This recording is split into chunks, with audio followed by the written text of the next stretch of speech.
Perang Bubat adalah pertempuran antara bala sentana Raja Sunda dan Angkatan Perang Majapahit yang berlangsung di alun-alun Bubat, kawasan utara Trowulan, ibu kota Majapahit pada tahun 1357 Masehi. Insiden Bubat disinggung di dalam carita Parahyangan abad ke-16, Pararaton abad ke-15, dan menjadi tema utama Kidung Sunda, naskah Bali dari sekitar pertengahan abad ke-16, tetapi tidak terdapat di dalam Nagara Kertagama abad ke-14. Pararaton adalah tawarik Jawa dari abad ke-15 yang tidak diketahui siapa penulisnya. Pararaton disusun dalam bentuk catatan peristiwa yang terjadi sekitar 1474 hingga 1486. Sementara bagian sastrawinya disusun sebagai uraian sejarah antara tahun 1500 hingga 1613. Naskah ini pertama kali dipublikasikan pada tahun 1896 oleh J.L.E. Brandes, seorang filolog Belanda, lengkap dengan terjemahan, keterangan, dan ulasan.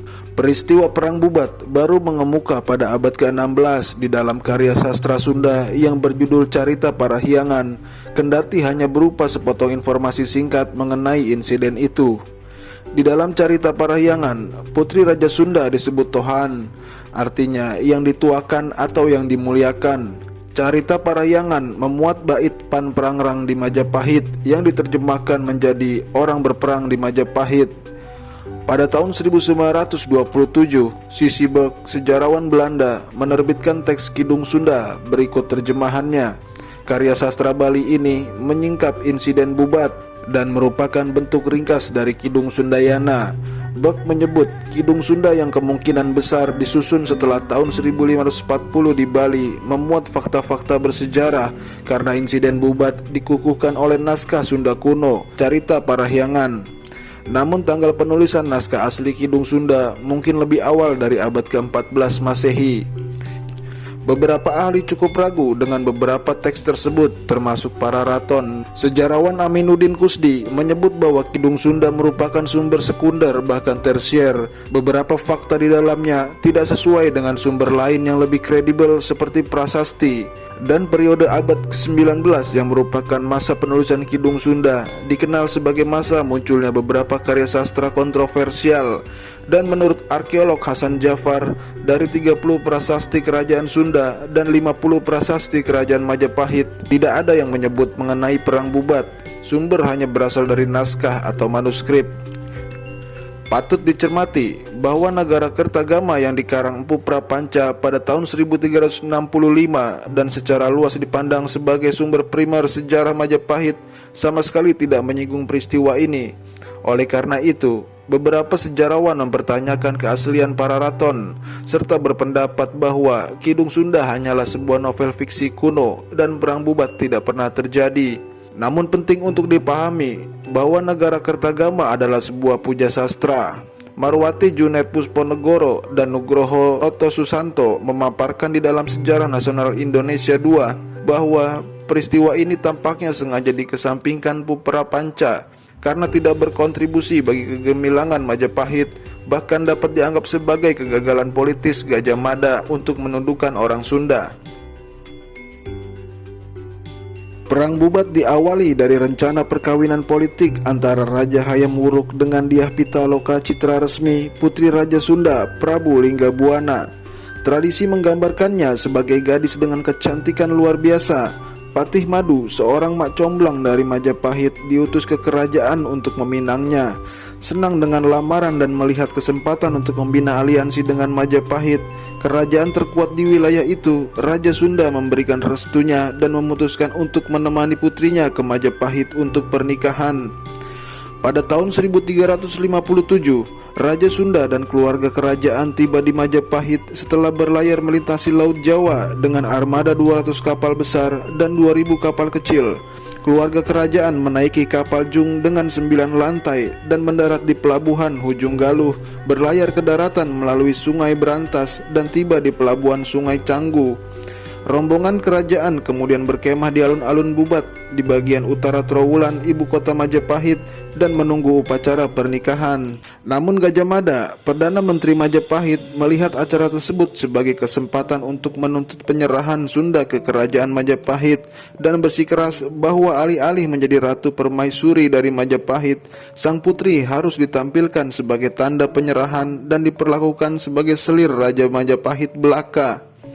Raja Sunda marah dan terhina oleh permintaan Gajah Mada dan memutuskan untuk pulang serta membatalkan pernikahan kerajaan. Namun Majapahit mengepung perkemahan Sunda.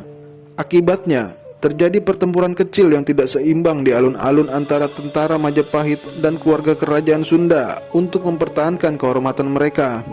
Rombongan Sunda diperkirakan kurang dari 100 orang, terdiri dari keluarga kerajaan, pejabat negara, dan bangsawan, disertai oleh pelayan dan pengawal kerajaan. Di sisi lain, penjaga bersenjata yang ditempatkan di ibu kota Majapahit di bawah komando Gajah Mada diperkirakan berjumlah beberapa ribu pasukan bersenjata dan terlatih.